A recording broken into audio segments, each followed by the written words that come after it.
Varias veces hemos hablado de la educación, de los contenidos, de los desafíos, de las limitaciones que tienen los chicos, de las limitaciones que tienen los docentes, de la situación que enfrentan tanto docentes como alumnos, del rol de los padres. Hoy vamos a hablar de la educación desde otro lado. Como una persona que cuando era chico alguien le dijo, vos sabés que nunca vas a llegar a ningún lado con la matemática, no estás listo para la matemática, Tremendo lo tuyo eso, no es la matemática. Claro, pero tenía 10 años. Claro.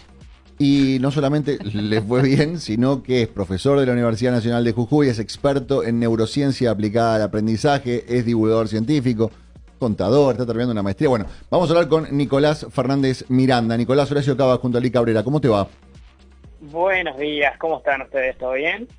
Todo bien, por suerte.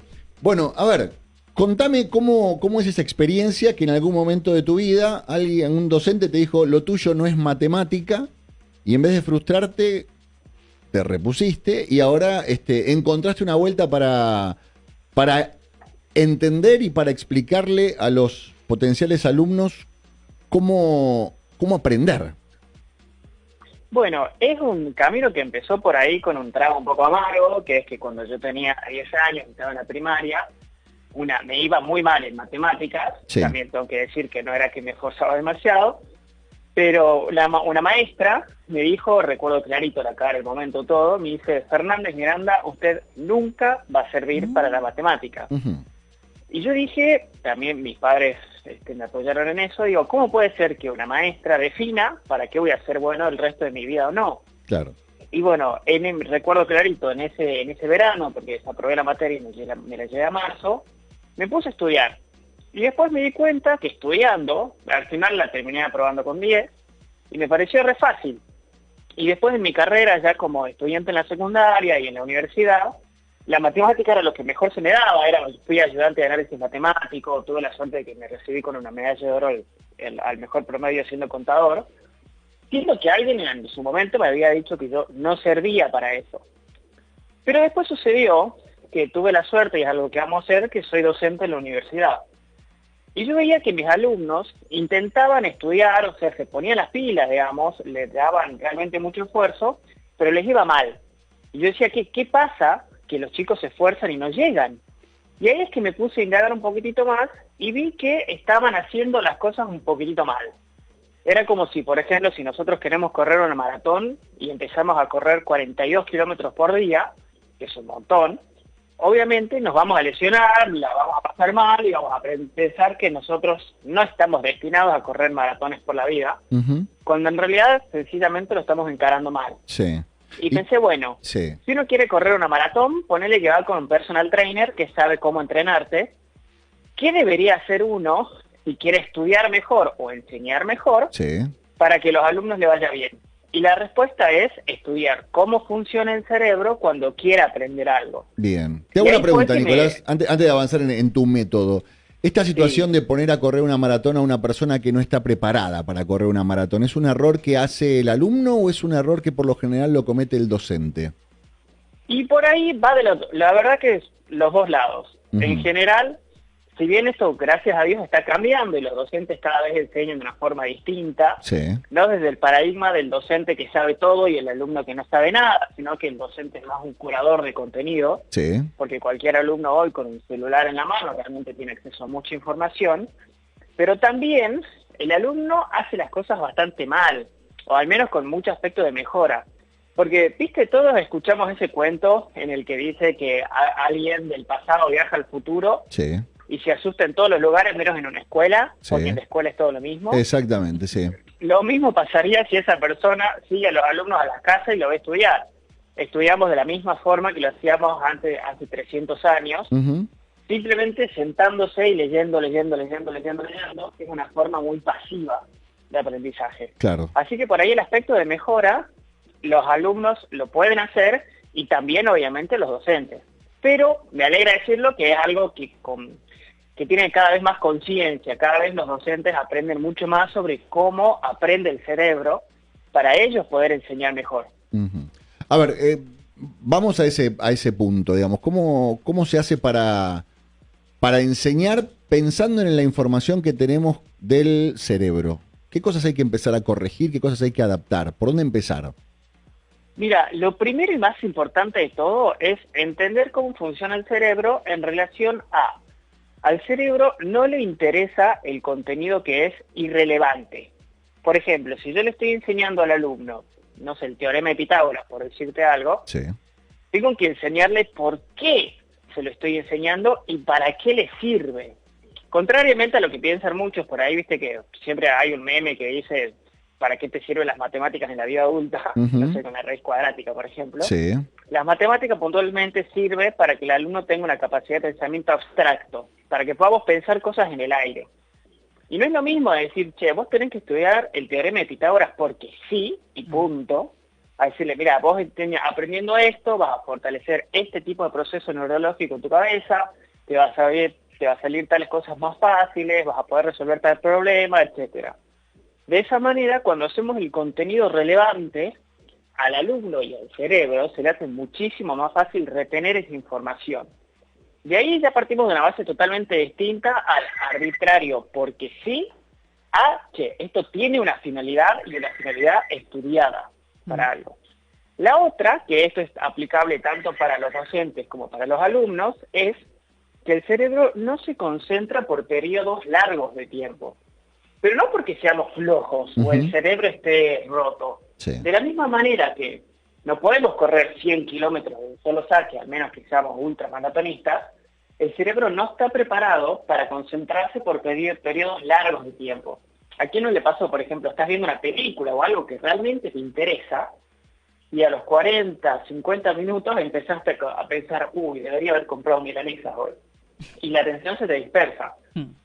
Entonces, ¿qué tenemos que hacer? Tanto si estamos al frente de un aula como si estamos en nuestra casa estudiando, utilizar una técnica que se llama la técnica Pomodoro, que consiste en dividir el periodo de estudio o el periodo de trabajo, esto también sirve para la gente que está en una oficina, en periodos cortos de tiempo, aproximadamente de 25 o 30 minutos, y después cortar y hacer lo que se llama un descanso activo. No por ejemplo, supongamos que ahora estoy en una oficina. No descansar del trabajo respondiendo mails, porque no tiene sentido, sigo trabajando.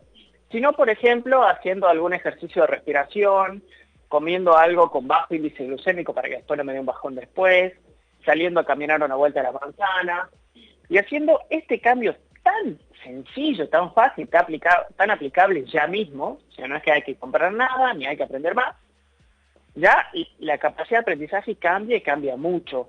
Algo que a mí me gusta mucho y me pone contento de realmente de comunicar es, ninguna de las técnicas que yo enseño son ni difíciles de aplicar, y no es que te tenés que levantar a las 3 de la mañana, meterte en un baño de agua fría y tomar vinagre. Es bueno hacer estudios relevantes, hacerlo por periodos de tiempo, por ejemplo, para enseñar técnicas en las cuales tenés que saber algo de memoria, utilizar técnicas de memotecnia, utilizar el sueño a tu favor, esto es re interesante, hay una técnica que se llama power posing, que a mí me parece clave enseñarlo por esto. Supongamos que yo soy un alumno, estudié historia, lo estudié bien, descansé, hice descansos activos, pero a la hora de estar al frente del docente, me muero de los nervios. Al final voy a terminar desaprobando, aunque capaz que sí sé. Bueno, también me parece importante decir, bueno, ¿qué te enseña la neurociencia para perder esos nervios frente a una audiencia, o al menos para estar más tranquilo como para no quedarte en blanco? Y hay algo re fácil que lo pueden hacer todos los que estén escuchándonos en este momento, que se llama power posing o poses de poder. Dice que cuando nosotros estamos nerviosos, uno puede verlo. Generalmente tener los hombros para adentro, te cerrás de brazos, te cerrás de piernas, o empezás no sé, te tiembla la pierna, cosas así. Eso es porque el cerebro le dice al cuerpo, che, estás nervioso. Pero lo bueno es que el cuerpo también puede moldear cómo el cerebro interpreta lo que siente. Por ejemplo, si vos en lugar de estar sentado, tipo todo encogido, te parás. Y te parás haciendo tipo la pose de Superman, con el pecho ancho y las manos en las caderas. Hacer eso solo 2 minutos te aumenta la testosterona y te baja el cortisol. Lo cual hace que al final de cuentas, cuando tengas que hablar en público, por ejemplo, estés mucho más asertivo, mucho más tranquilo, menos nervioso, no te quedes en blanco. Algo que lo puedes hacer solo 2 minutos.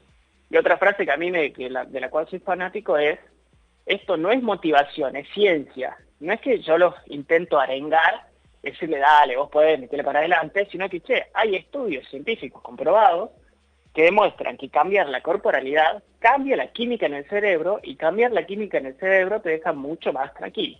Nico, es súper interesante todo lo que estás relatando y estaría buenísimo que se empezara a aplicar en los colegios, pero con esto que vos decís, ¿no? Una forma más práctica e inteligente de estudiar a través de la neurociencia, que me ha pasado con mis adolescentes preguntarme, como vos decís, ¿para qué me sirve esto? O sea, porque lo ven ilógico. Digo, ¿lo ves muy lejos este tipo de enseñanza que vos nos estás contando y relatando hoy, que podés hacerlos a través de las redes sociales?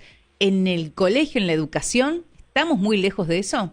No, lo veo cada vez más cerca. Para darte un ejemplo concreto, ahora la primera semana de agosto estoy en un congreso que hace la Universidad del Siglo XXI para hablar de esto, de neurociencia en contextos de aprendizaje.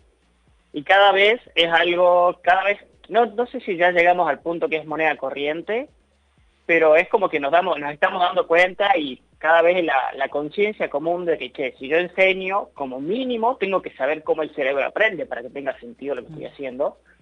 Por suerte, lo veo una meta cada vez más cercana. Bien. ¿Cómo te siguen? ¿Por dónde? ¿En qué redes sociales compartís estas herramientas? Estoy como @Nico Fernández Miranda. No soy el jugador de rugby, sí, porque tengo el mismo nombre.